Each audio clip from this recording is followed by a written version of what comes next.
Welcome, everyone. On behalf of Capstone Performance Solutions, we are so excited to welcome you to our March 2025 Leadership Excellence Forum, Leading Through Uncertainty of Adaptability and Resilience. LEI forums were created by Dr. Woodard in August of 2023 in an effort to create that psychologically safe place for leaders across various market segments to introduce and talk about pertinent issues that can help us all enhance our leadership effectiveness.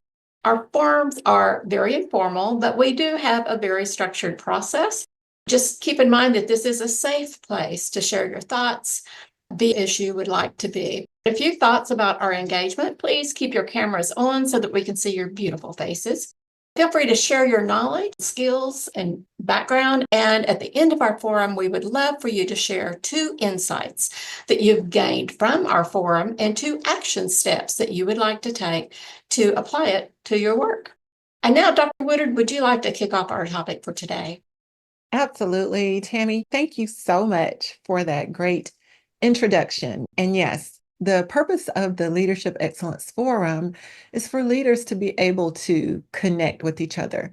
Hey, did you all know the Gallup Global Happiness Report was recently released? It really emphasizes the importance of social connections. That's what we all crave and need for happiness and well-being. The Leadership Excellence Forum provides us with that opportunity to connect with each other, to have authentic conversations about leadership, some of our challenges as leaders, as well as to really focus on important skills that leaders need in order to thrive. And today we are talking about 2 of the most essential leadership skills for today's unpredictable business environment: adaptability and resilience. Organizations whose leaders really master these skills don't just survive, they innovate and they thrive. So, over the next few minutes, Tammy and I are going to share not just philosophical thoughts, but really actionable strategies that you can use and that you can implement immediately. And we're going to start with mindset because it's the foundation of everything that we do. Even our leadership excellence model, the foundation of leadership excellence is really our mindset. And neuroscience really offers us some really powerful insights in terms of how leaders can cultivate a more adaptive mindset, simply by understanding how the brain really works and how the brain responds to change and uncertainty. And we are certainly living in some highly changing, unpredictable times. But it teaches us that, number one, the brain is really wired for efficiency and not change. So our brains want to seek patterns, and habit loops is what they call them. So when we're faced with something new, something novel, the brain really interprets it as a threat to us. And it really triggers our stress hormones. It triggers that amygdala, which is the center of fight or flight. And oftentimes we want to flight, right? We want to flee the situation because we thrive when things are the same. Change can be uncomfortable. With all of what's going on around us in the environment, socially, and within our organizations, change really feels uncomfortable. And it's really important for us to acknowledge this natural resistance in ourselves and in others and make a conscious effort to reframe the change as not just negative or a problem, but to reframe it as an opportunity rather than a threat. And so as we start to do that more frequently with intentionality, we can really start embracing change more. And even in the language that we're using when we're speaking to ourselves, as well as when we're speaking to others, to try to normalize the discomfort of change, even in our communication. So, for example, you may say something like, "This might feel challenging at first, and that's okay. That's how growth works." So, that's a really great example of how you can normalize the discomfort of change in our communication. Because the good news is our brains can rewire itself. That's neuroplasticity. our brains have the ability to reorganize itself by forming new neural connections throughout our entire life. So if you are the kind of leader who, if you are honest with yourself, you tend to be more negative leaning and looking at situations and change as more negatively, then you can change that because our behaviors aren't fixed since we can rewire our brains. Our brains are trainable. So we can really shift from this fixed thinking and fixed mindset to a growth oriented leadership style through reflection. So making sure that we're journaling. In fact, today we're going to be giving away one of our personal excellence journal planners. Also through coaching. Coaching really helps you reframe because then you have another person who's objective looking at the situation and asking you probing questions to help you reframe certain situations. And then repetition of new thought patterns. So, for example, instead of saying, oh, we just haven't figured that out, how about we add a word in there that will help us be more generative in our discovery and exploration? You know what? We haven't figured this out yet, but we're going to.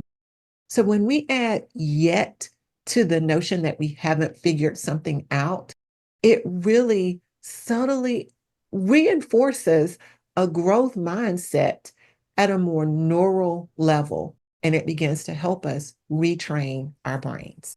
So when we think about adaptability, that's one thing that we have to keep in mind. Reframe change as an opportunity so that instead of resisting change, you're training your mind to see it as an opportunity for growth, for learning, for development, and for innovation. And then develop this practice of coming up with different alternatives.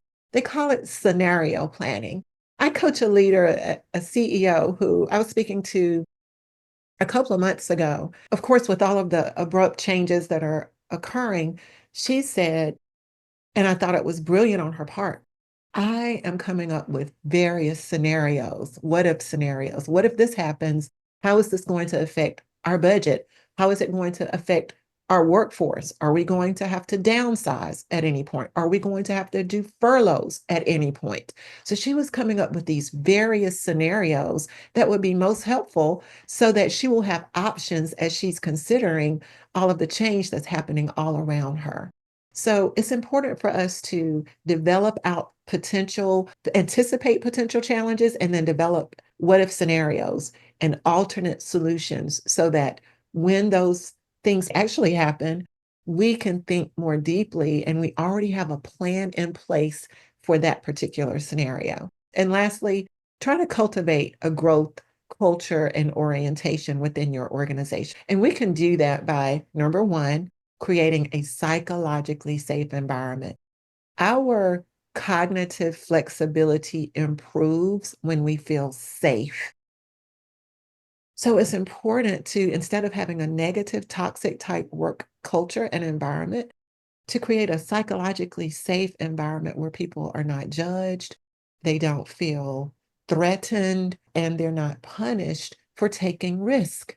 Because then they're more willing to experiment, to learn from failure, and to iterate quickly. And that's the kind of environment that we want to have. So here we go. We want today to be very interactive. So please feel free to come off of mute and even potentially turn on your camera. I want you to think about a recent unexpected challenge in your organization. How did you respond to that? And now, when you think about it, is there a better way upon reflecting on it that you could have responded?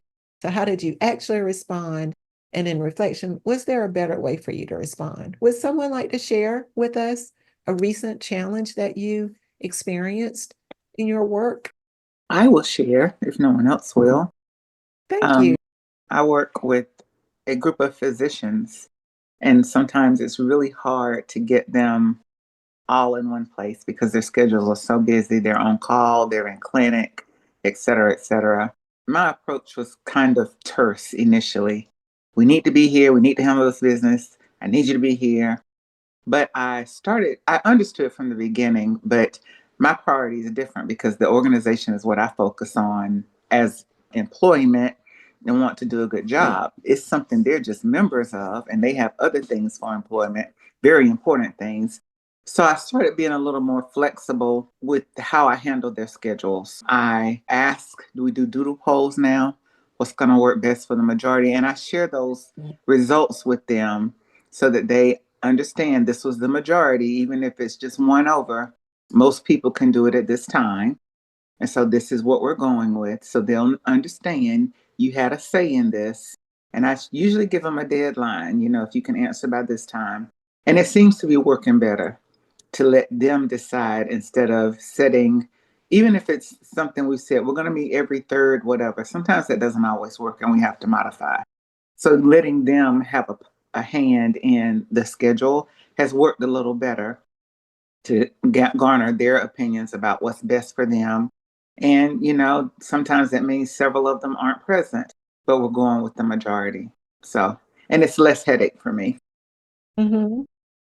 Yes, that's a really great example, Dr. Edwards, and thank you for sharing that. And it's so true that when we involve and engage people in the decision making, they have more ownership and they're more willing to support the decision and the subsequent actions.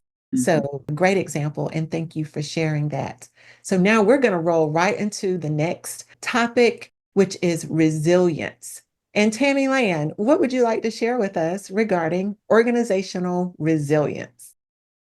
Well, first of all, what a great lead in. What if scenarios? That is a perfect lead in to strengthening organizational resiliency, because that's actually one of the core questions that we get asked a lot when we're consulting with our leaders is, what can I do as a leader to help build and strengthen our organization resilience? So Dr. Woodard mentioned the very first thing. There's really three key strategies, and Dr. Woodard has already mentioned one, which is intentionally building that psychologically safe environment. That is so critical to show and walk the walk as a leader, that you're willing to engage in those sometimes very difficult conversations that might be a little uncomfortable, but that it's okay to discuss those types of things. In fact, it's critical for your organizational growth.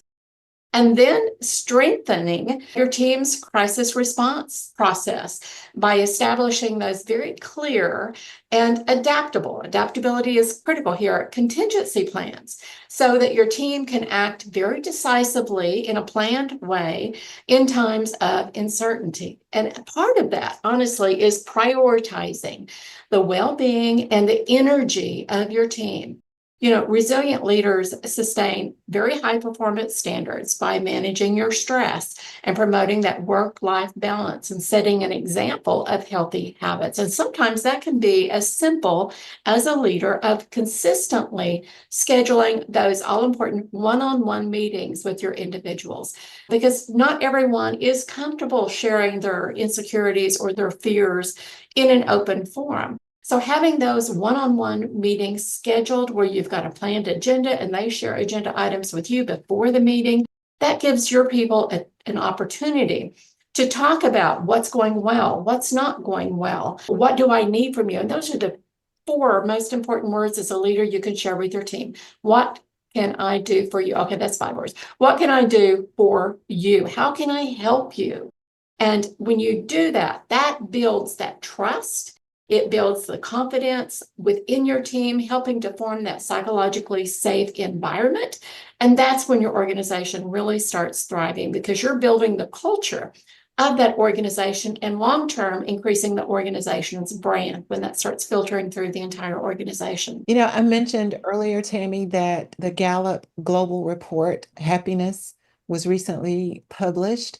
And when you talked about energy management and well-being, and stress management. We coach a lot of leaders here at Capstone. And one thing that I really notice that can derail leaders the most is a lack of emotional intelligence, right?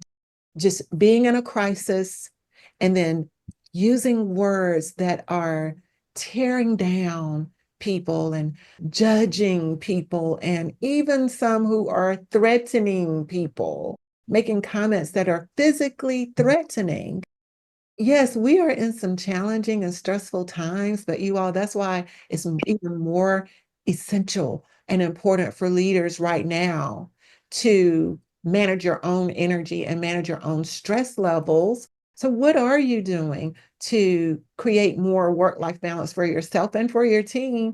As well as what are you doing to manage your energy to make sure you're not reacting to the crisis at hand? Yes, at any moment, we could all get an email. Uh-oh, I said it. We can get an email that may threaten our jobs, that may threaten the funding of our organizations. But how we respond then becomes a model for our organization and the workforce in terms of how they will respond. If we respond chaotic and all frenzy and everything, the world is on fire, if we respond in that way, then as leaders in our organization, we can expect that to proliferate, that entire mindset to proliferate throughout the entire organization. So this is a call for leaders on behalf of the workforce to please think about your energy, think about how you're managing your stress, think about how you're creating work-life balance for yourself and others, because how you show up, that energy is contagious. Your reactions are contagious in the workplace. And again, it's the one thing that I've seen derail leaders the most. Not paying attention to your own reactions to things and saying things that are diminishing the attitudes and the engagement of others in the workplace. And it is really having a debilitating effect on the workplace. So we have to think about this in terms of our own stress management, work-life balance, and really setting the example for healthy habits. And, we've heard the example about emails and people getting emails at 2 o'clock in the morning. And I'm the biggest offender. It may have come to mind at 2 a.m. and I just got to get this email out before I forget. But then Microsoft Outlook will allow you to schedule when that email is going to be delivered. And I always pay attention to that. So yes, I might generate the email at 2 a.m., but I schedule it to be delivered during normal business hours, because the last thing I want people to believe is that I'm expecting them to get up and respond to my email at 2 a.m.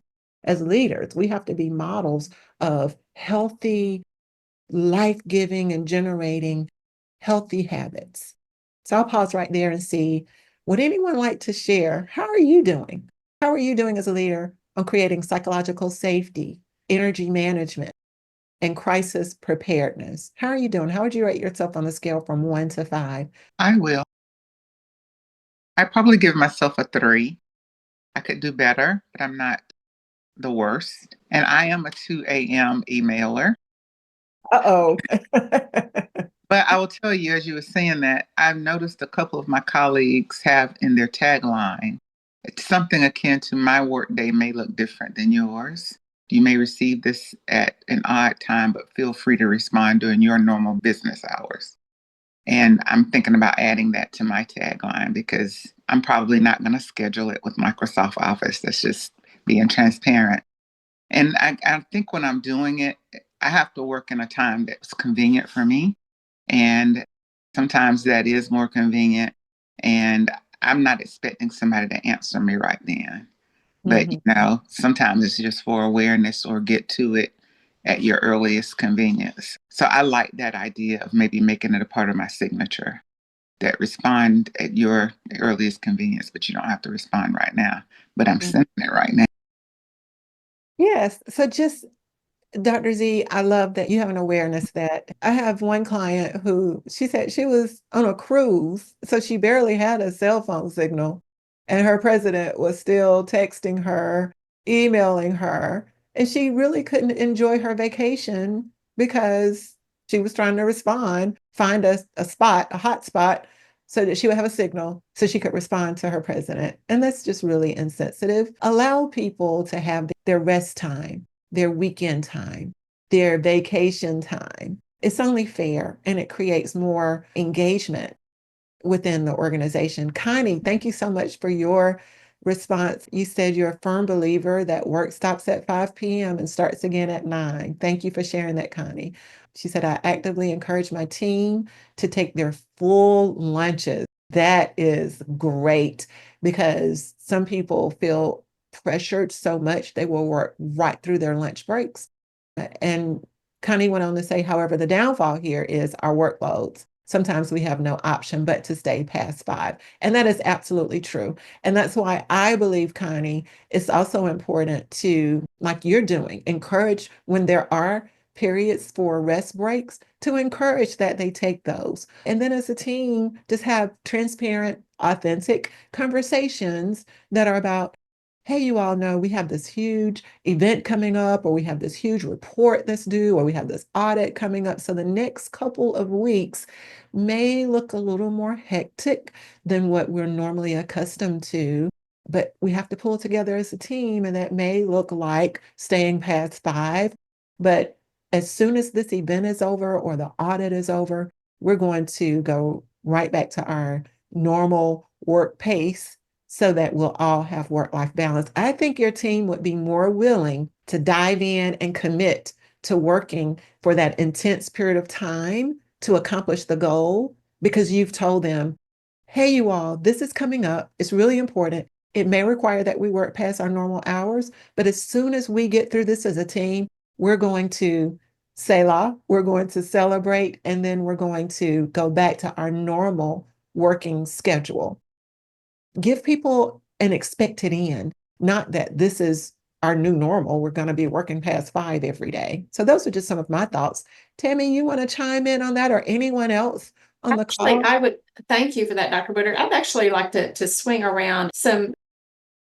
Dr. Z had mentioned self-awareness, and I want to tie that back to psychological safety for just a second, and emotional intelligence, because it is very important that as leaders that we understand what our own hot buttons are, what our own emotional triggers are. One of the things I encourage our clients to do is to keep an emotional journal, our new journal now that actually has our Leadership Excellence Index in it, so you can kind of measure yourself on a daily basis. But knowing what your triggers are will help you maintain that sense of mindfulness when you're in those very stressful situations. So whenever something does happen and you feel that emotional heat start rising, because we all have those buttons, is having the foresight to be able to breathe through it and to respond just a very calming manner, because your people are watching you. And when you lead by example and they know, okay, her body's kind of tensing up a little bit. I think that might hit a hot button, but you're still able to respond in that proper way. That is so important in building those cultures that we're looking for. Great point, Tammy, about remaining calm, because we are in crisis leadership mode right now. And we absolutely have to think about how we're showing up, because again, our energy is contagious. It And if is. we're in a chaotic mindset, that's going to manifest itself in our behaviors and how we're interacting with other people that we're trying to lead. And when they see us responding chaotically, then they're going to do likewise. So it's important for leaders to be a role model of composure, demonstrate a calmness within you, even though inside you may be just as worried and uncertain as everyone else, but they're looking to you for leadership. I recently had an opportunity to hear the CEO of Delta talk about the uncertainty that we're all facing now, because it's affecting every industry. It's, of course, affecting the travel industry. People aren't traveling as much now or booking travel as much now as they normally are at this point of the year. So that's directly impacting the bottom line for Delta Airlines, right? So, but he talked about how important it is for us to think about a time when we have been in a period and a state of uncertainty and kind of fear before. And that was most recently in March 2020 during the pandemic. And he referred to the fact that we survived a global pandemic that was rife with uncertainty and disillusionment and rapid change and shifting in our mindset and priorities. We survived that.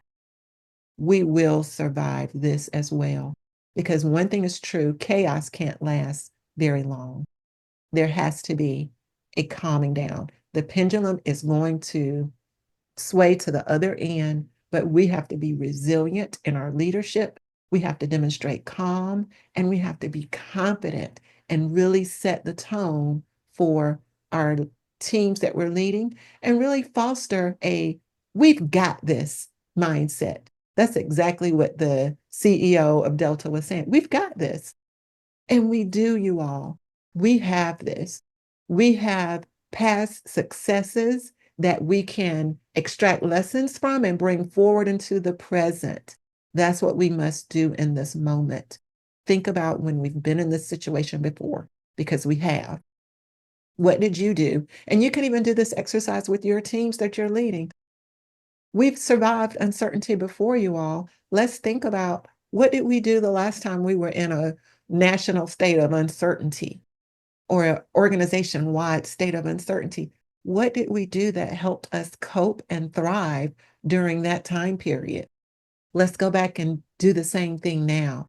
Let's extract those lessons and bring them forward into our present moment so that we can navigate these present and future challenges. I'm really curious what brought you here today.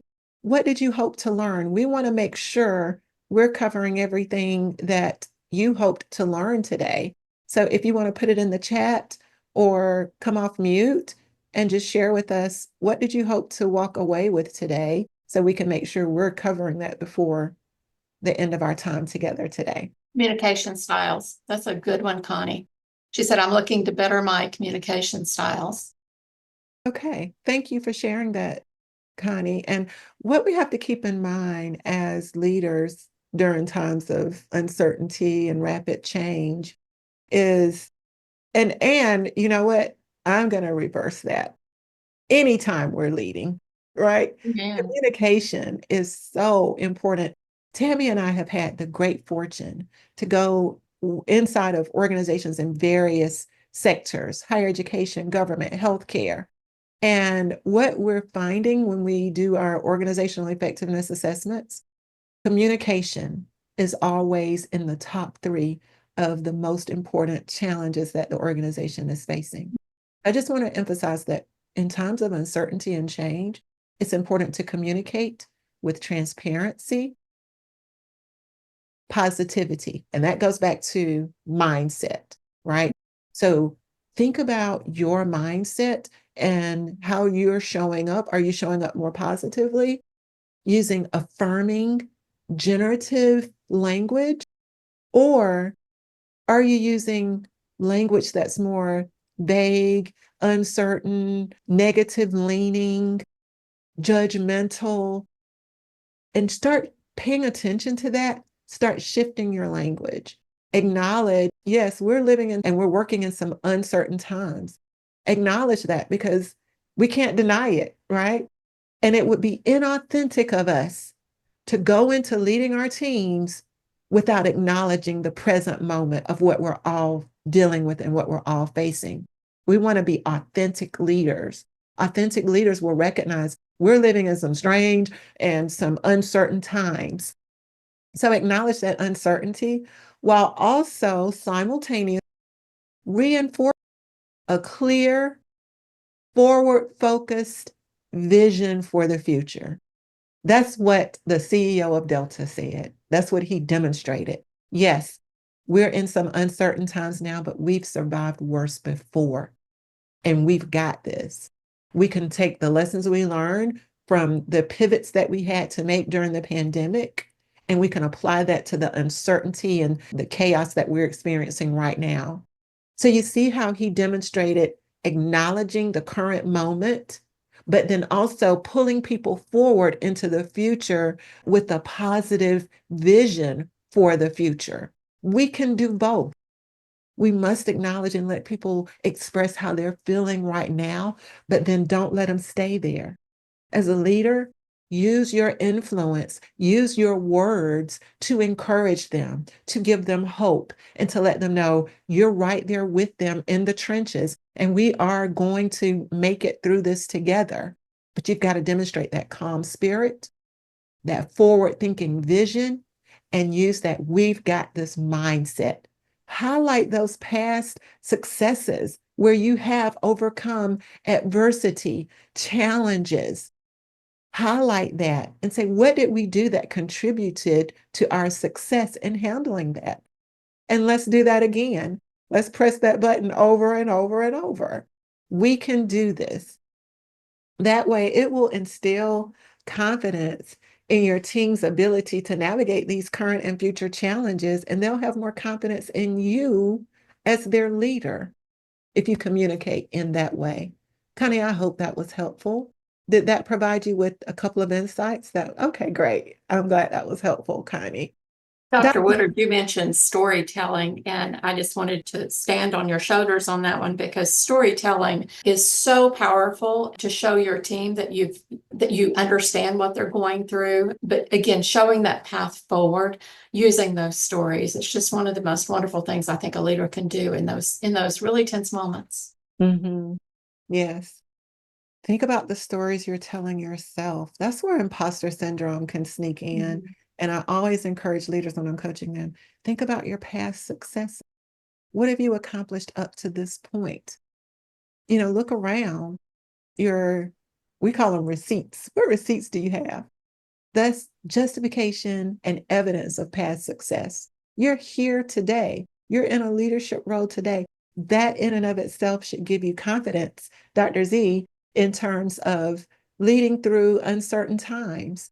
Again, we have made it this far, and we can make it utilizing those skills. Think about and do your reflecting and journaling on, what did I do when I've been in situations like this before that contributed to me thriving through that situation? Be very specific in your journaling about that.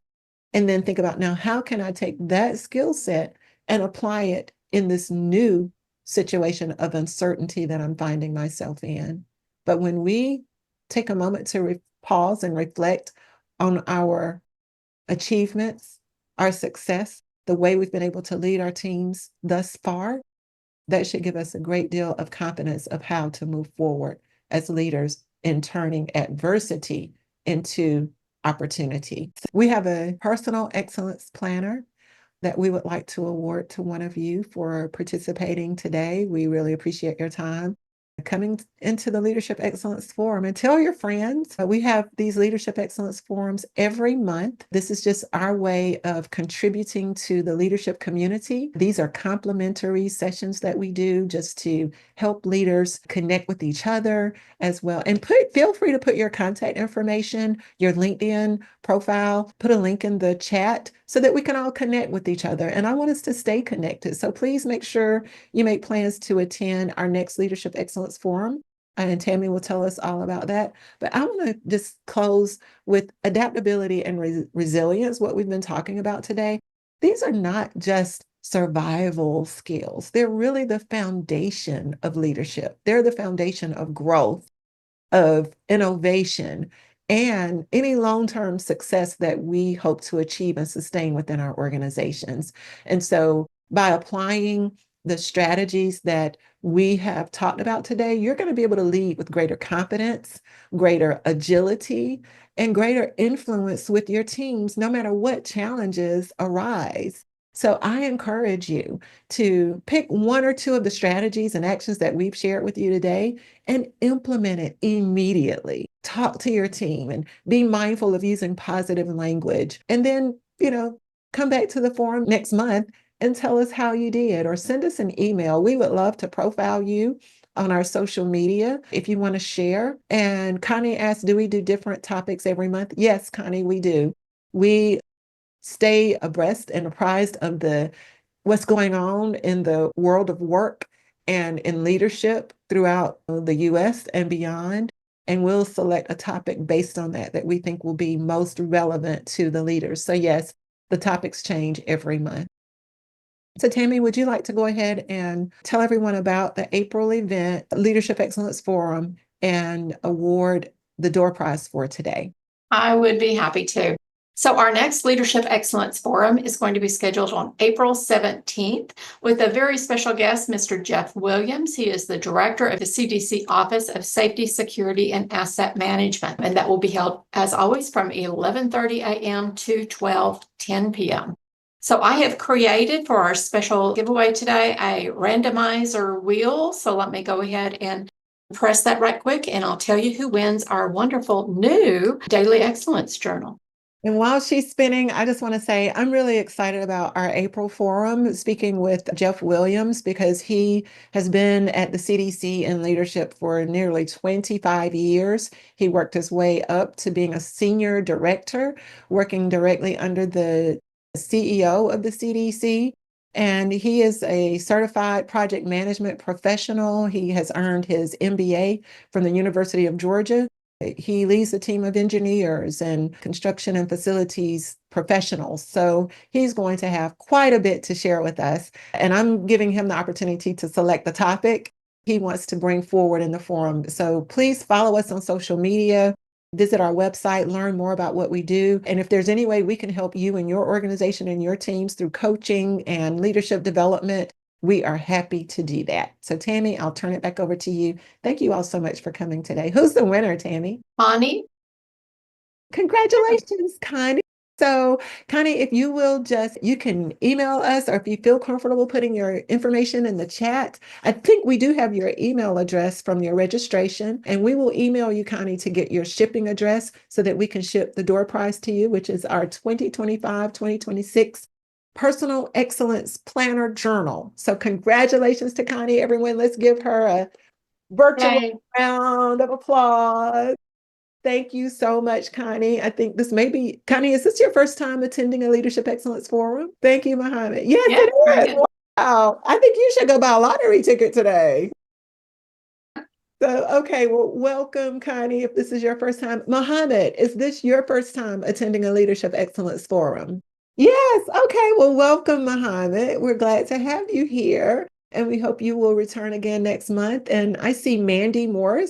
Mandy, is this your first time as well attending a Leadership Excellence Forum? Wow, we have That's awesome. people here today. That's wonderful.